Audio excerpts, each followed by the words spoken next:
Bielorrusia que hoy se involucra ya directamente en la guerra. Bueno, Ricardo López Gotic es doctor en Historia de la Universidad Karlova de Praga, escritor y profesor universitario. Está aquí para compartir con nosotros este tramo de la mañana. Ricardo, buen día, ¿cómo le va? Hola, buen día. Bueno, desde ya muchísimas gracias por darnos su tiempo. Algunos medios en distintos idiomas dicen que Putin ya fracasó, que nada es como pensaron, que la invasión a Ucrania no fue cantar y coser, sino que se está transformando en un baño de sangre. El alto mando ucraniano habla de 4.300 soldados rusos muertos.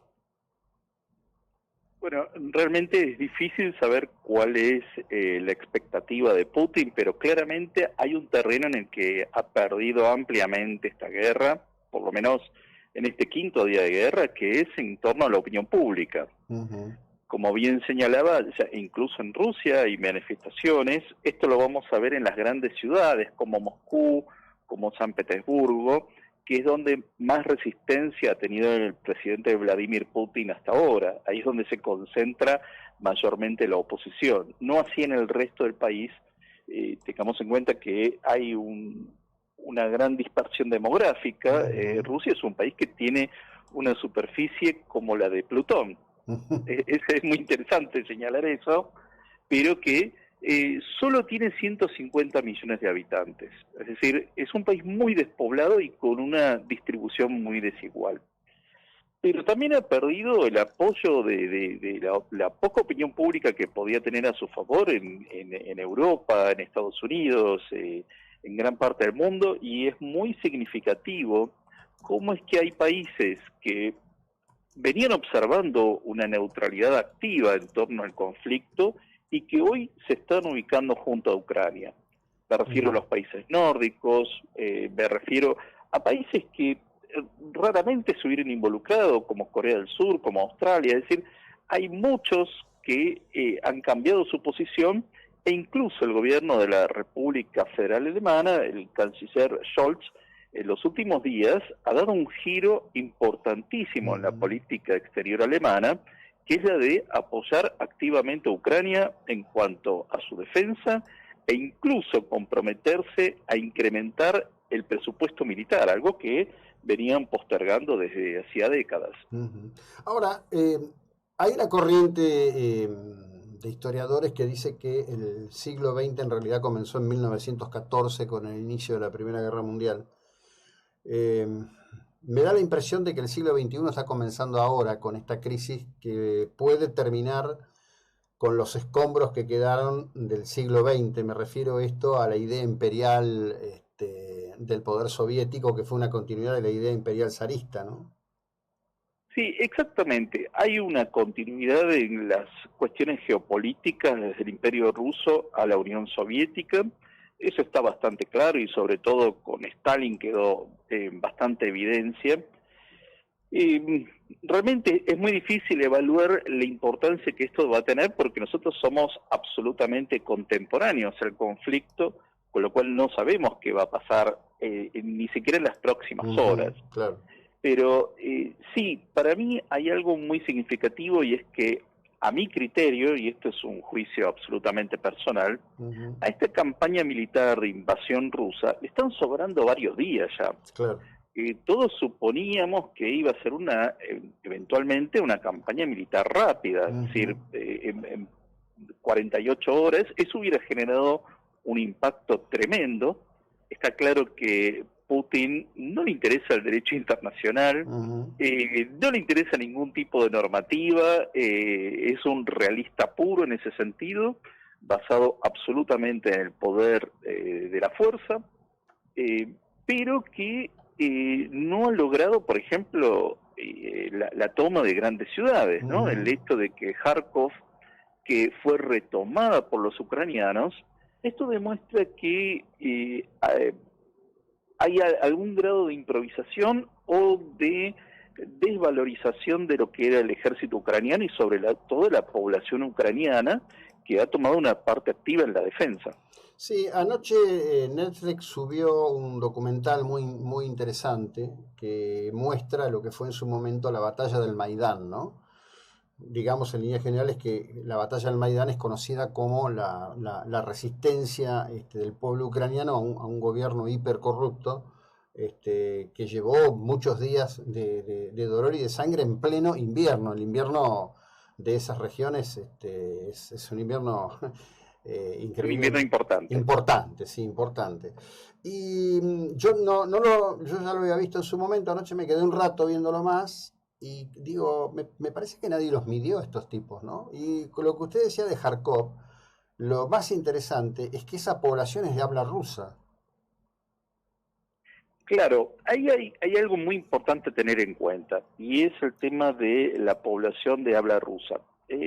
Cuando en 1991 en Ucrania se hizo un plebiscito para realmente independizarse de la Unión Soviética, hay que tener en cuenta que esas regiones donde son de habla rusa, más del 80% votó a favor de la independencia. Es decir, el hecho de que hablen ruso no significa que necesariamente ellos se sientan parte de Rusia. Claro.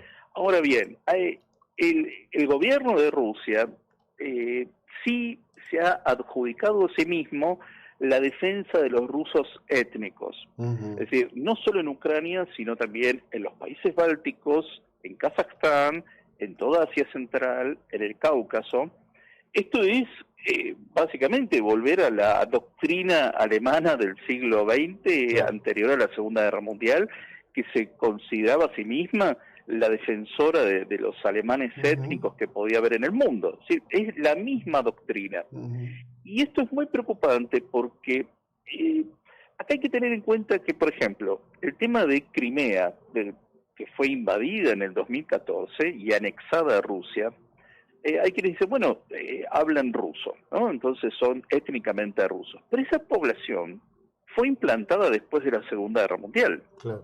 Es decir, ahí había una población autóctona, que eran los tátaros, que fueron deportados masivamente en 1944 hacia Asia Central. Es decir, ha habido mucha ingeniería demográfica, social, sobre todo en el periodo de Stalin, porque él tenía bastante claro que ninguno tenía que aspirar a su completa independencia, es decir, que todos los países fueran étnicamente heterogéneos precisamente para evitar este tipo de reivindicaciones nacionales. Entonces, el tema de que Kharkov hable ruso mayoritariamente no significa que la población quiera ser parte de Rusia. Claro.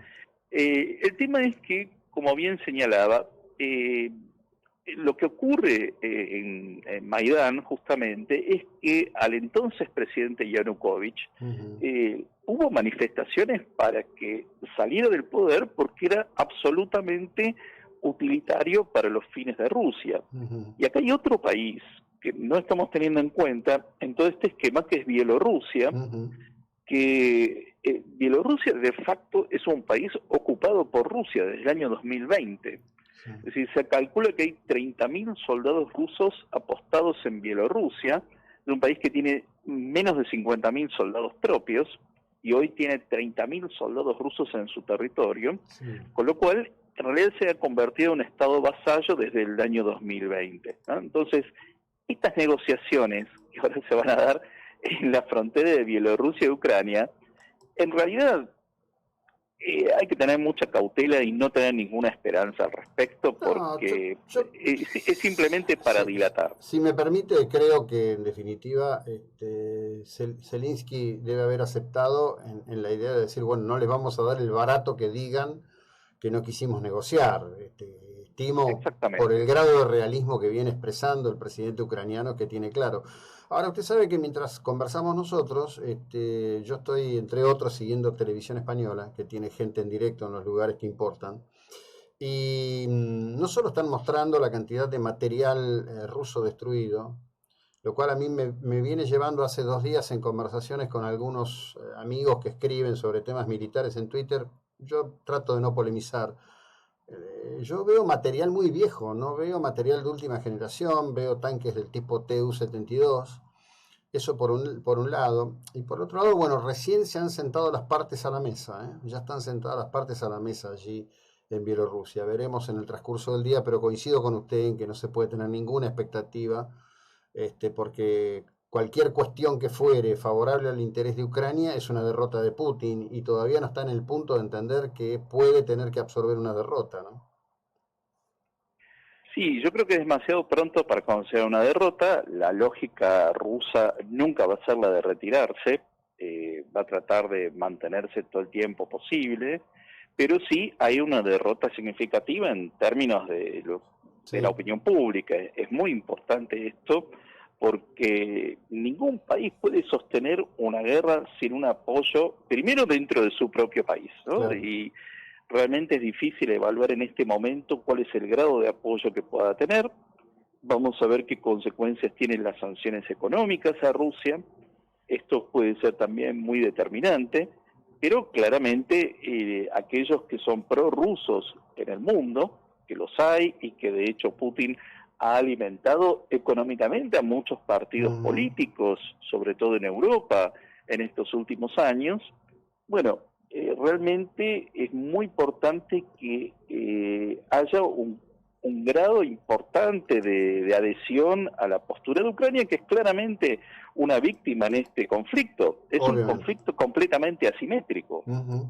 Sí, sí, es una guerra de ocupación, es una situación forzada por un señor que tiene una idea imperial del poder, ¿no? Esto está Sí, muy claro. además por lo menos han tenido la cautela, o, digamos, el buen tino de dejar de decir que es una misión de paz. Porque Claro. el primer día dijeron, bueno, es una misión de paz. Ahora está esgrimiendo por segunda vez en este año el hecho de que tiene un arsenal nuclear. Es decir, Rusia tiene el segundo arsenal nuclear del mundo. Ujú. Sabemos que tiene la capacidad de destruir no solo Europa y Estados Unidos, sino toda la vida sobre el planeta. Ujú. Sabemos que eso eventualmente va a tener una respuesta, es decir, Claro. si bien no está vigente la doctrina de la destrucción mutua asegurada, pero está la capacidad de hacerlo. Sí, Entonces, es muy temprano para salir a decir que tiene armas nucleares. Es la segunda vez que lo hacen este año. sí. Eh, y yo querría añadir algo más. Y es que Putin, de alguna forma, también está emitiendo una señal hacia otro vecino, que nosotros, a ver, a grandes rasgos podemos considerar que es un aliado, pero en el mundo, en la política no hay amigos, hay Ujú, intereses, ujú, ¿no? ujú. Entonces, la República Popular China está observando muy atentamente el desarrollo de este conflicto, porque perfectamente Vladimir Putin sabe que China tiene intereses sobre la parte asiática de Rusia, todo lo que Ujú. genéricamente llamamos Siberia. Durante la Guerra Fría, cuando los dos países eran comunistas, hubo enfrentamientos militares entre la Unión Soviética y Ujú. China en torno a su frontera. Y eso no deja de ser un punto de atención, es decir, no solo está en guerra contra Ucrania, sino que está emitiendo señales a todos sus vecinos. Si esta guerra se sigue dilatando y no está demostrando la capacidad militar que pretende, esto puede ser también una señal a China de que la defensa rusa no es tan fuerte como pretende mostrar. Sí, me parece que en eso, y usted lo vio el tweet que yo había subido anoche, estas expresiones que ha volcado un general norteamericano en retiro que estuvo destinado en Alemania, es muy cierta, porque en verdad, desde el fracaso de Afganistán, las fuerzas rusas no se han probado en combate. Creo que lo de Siria tiene una característica muy peculiar, no es el tipo de guerra convencional que encararon ahora. Insisto en esto, meramente como alguien que observa, yo veo equipamiento muy viejo en todas las imágenes que nos llegan. No veo ese equipamiento de alto nivel que la propaganda del régimen ha estado exportando reiteradamente en los últimos años. Es muy Bueno, llamativo. yo querría aclarar, sí se ha probado en combate en Chechenia, Sí, bueno.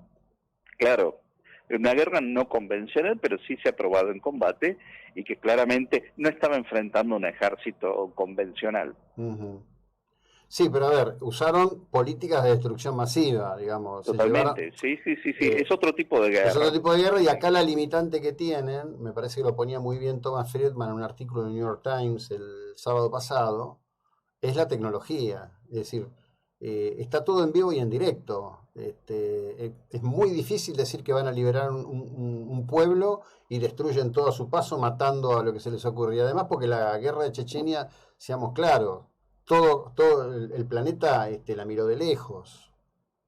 Sí, acá esta guerra tiene algo interesante en este sentido, y es que así como la guerra del Golfo de 1991 fue una guerra televisada en tiempo real, ¿no? A través de CNN, esta guerra tiene las redes sociales. Claro.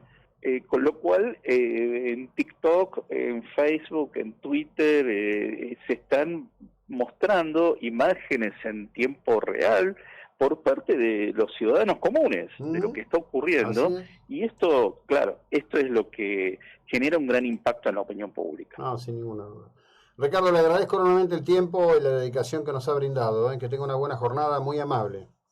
Muchas gracias, José Luis. Buena semana. Bueno, el doctor Ricardo López Gotting, director en Historia y escritor, estamos hablando de esto, tratando de abarcar el mejor universo posible en las opiniones que obtenemos y en las conversaciones y diálogos que tratamos de mantener. Estamos siguiendo, entre otras, la transmisión de la televisión española, que tiene